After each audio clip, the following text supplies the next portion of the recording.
ஓம் நமச்சிவாய வாழ்க. நாதந்தாள் வாழ்க. இமைப்பொழுதும் என் நெஞ்சில் நீங்காதான் தாழ் வாழ்க. வாழ்க வளமுடன். அனைவருக்கும் இனிய வணக்கங்கள். சூரியன் மகரம் ராசியில் சஞ்சரிப்பது தை மாதம் என்று அழைக்கப்படுகிறது. இதனை மகர மாதம் என்றும் அழைப்பார்கள்.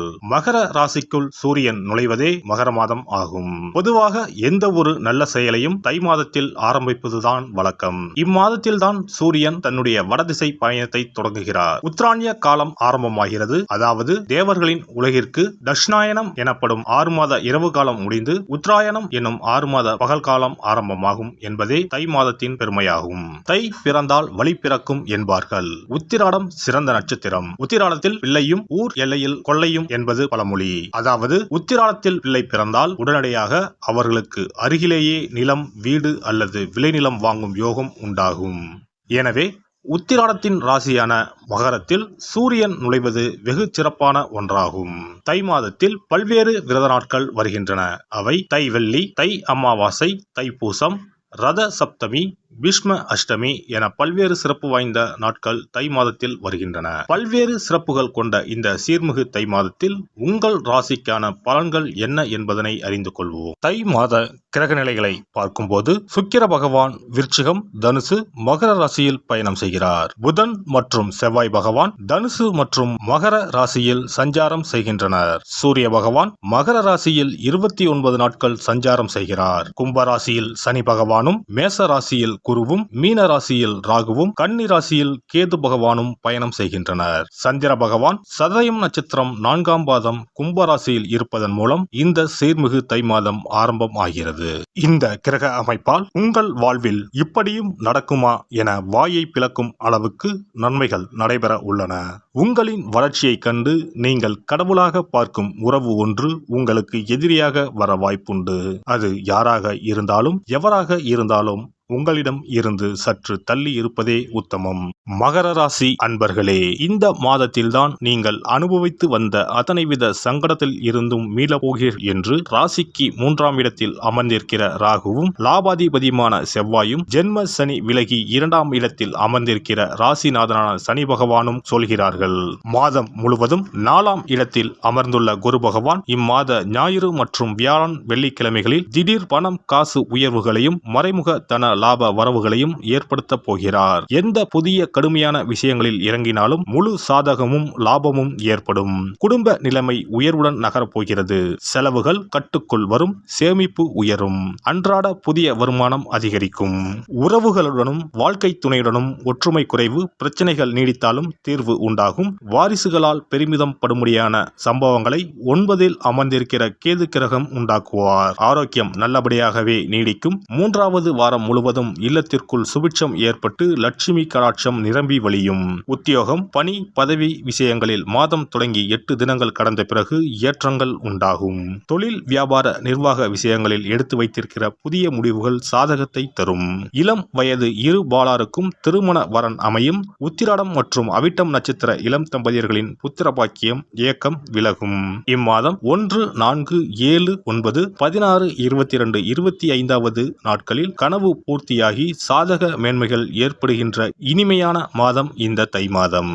பெண்களுக்கு கணவரை பற்றிய புரிதல் அதிகரிக்கும். உறவினர்கள் வழியில் அனுசரித்து நடந்து கொள்ளவும். ஆபரண சேர்க்கை உண்டாகும். குழந்தைகள் வழியில் இருந்த கவலைகள் விலகும். தலைவலி தொடர்பான பிரச்சனைகள் ஏற்பட்டு நீங்கும். மனதில் இருந்து வந்த குழப்பங்கள் படிப்படியாக குறையும். எதிர்பாராத சில செலவுகளால் நெருக்கடிகள் ஏற்பட்டு நீங்கும். மாணவர்களுக்கு அடிப்படை கல்வியில் முன்னேற்றம் ஏற்படும். பயணம் சார்ந்த விஷயங்களில் ஆர்வம் உண்டாகும். புதிய தொழில்நுட்ப கருவிகளை பயன்படுத்துவதில் கவனம் வேண்டும். உயர்கல்வியில் குழப்பங்கள் ஏற்பட்டு நீங்கும். நண்பர்களை பற்றிய புரிதல் அதிகரிக்கும். புதிய துறை சார்ந்த தேடல்கள் ஏற்படும். உத்தியோகஸ்தர்களுக்கு உத்தியோக பணிகளில் சாதகமான சூழ்நிலைகள் உண்டாகும். எதிராக இருந்தவர்களை சாதுரியமாக வெற்றி கொள்வீர்கள். உயர் அதிகாரிகளின் நட்புகள் அதிகரிக்கும். உபரி வருமானம் மேம்படும். வருமான ரகசியங்களை பகிராமல் இருப்பது நல்லது. மறைமுக இன்னல்களை ஏற்படுத்தியவர்கள் விலகிச் செல்வார்கள். வியாபாரிகளுக்கு வியாபார பணிகளில் உழைப்பு அதிகரிக்கும். விருத்தி தொடர்பான விஷயங்களில் தகுந்த முயற்சியும் ஆலோசனையும் வேண்டும். தவறிப்போன தொழில் வாய்ப்புகள் மீண்டும் கிடைக்கும். கொடுக்கல் வாங்கலில் கவனத்துடன் இருக்கவும். அக்கம் பக்கம் உள்ள கடைக்காரரிடம் அனுசரித்து நடந்து கொள்ளவும். செய்யவும், கால்நடை வியாபாரத்தில் விவேகத்துடன் செயல்படவும், கடன் சார்ந்த உதவிகள் சாதகமாக அமையும்.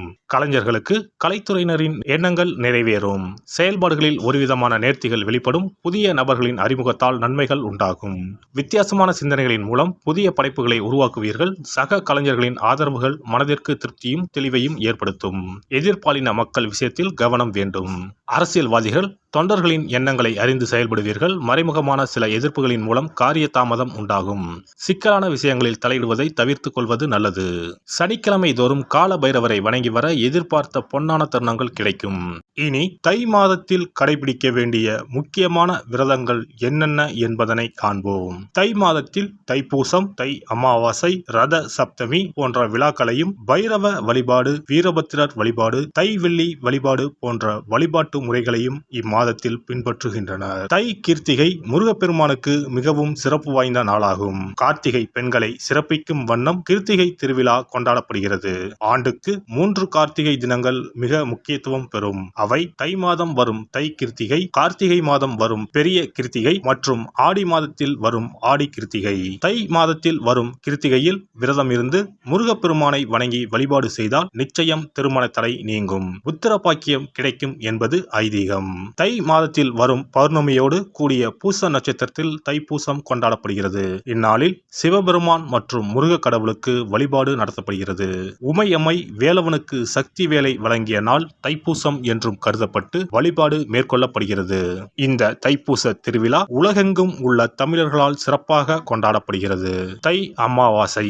தை அமாவாசை அன்று மக்கள் தங்கள் முன்னோர்களுக்கு தர்ப்பணம் எனப்படும் வழிபாட்டினை மேற்கொள்கின்றனர். ஆறு, குளம், கடல் போன்ற நீர்நிலைகளில் இவ்வழிபாடு மேற்கொள்ளப்படுகிறது.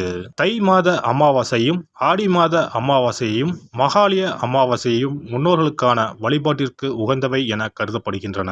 இவ்வழிபாட்டின் மூலம் தாங்கள் செய்த பாவங்கள் நீங்குவதாகவும், குழந்தை பேறு, குடும்பத்தில் ஒற்றுமை, சுபிட்சம், மகிழ்ச்சி ஆகியவை கிடைப்பதாகவும் கருதப்படுகிறது. ரத சப்தமி. ரத சப்தமி என்பது தை மாதத்தின் வளர்பிறையில் வரும் சப்தமி திதி அன்று கொண்டாடப்படுகிறது. இந்நாளில்தான் சூரியன் தனது வட அரைக்கோள பயணத்தை தொடங்குகிறார். இந்நாளில் விரதம் மேற்கொள்வதால் ஆரோக்கியம், நோய் இல்லாமை, செல்வம், புத்திரப்பேறு, நீண்ட ஆயுள், பகைவர்களை வெல்லும் சக்தி, வெற்றி, நிலம், தானியம், புண்ணியம் ஆகியவை கிடைக்கும். மேலும் மனக்கவலை, வியாதி ஆகியவற்றை நீக்கும். வழி இல்லாமல் தவிக்கும் போது வழிகாட்டும் இந்த ரத சப்தமி. பைரவ வழிபாடு.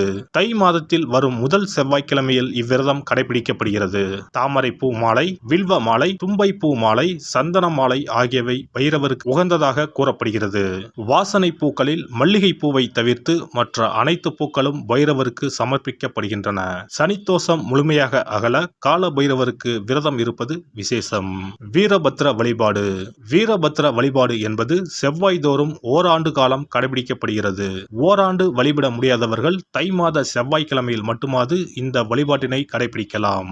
இவ்வழிபாட்டை மேற்கொள்வதால் நீங்காத தடையும் நீங்கும், தீராத பகையும் தீரும், நவ கிரக பாதிப்புகளில் இருந்து நம்மை காக்கும். தை வெள்ளி வழிபாடு. உத்தராயண காலத்தின் ஆரம்ப மாதமான தையில் வரும் வெள்ளிக்கிழமையில் அம்மன் வழிபாடு மேற்கொள்ளப்படுகிறது. அன்றைய தினங்களில் அபிராமி அந்தாதி, சௌந்தர்ய லகரி உள்ளிட்ட அம்மன் குறித்த பாடல்களை பாடி வழிபாடு மேற்கொள்ளப்படுகிறது.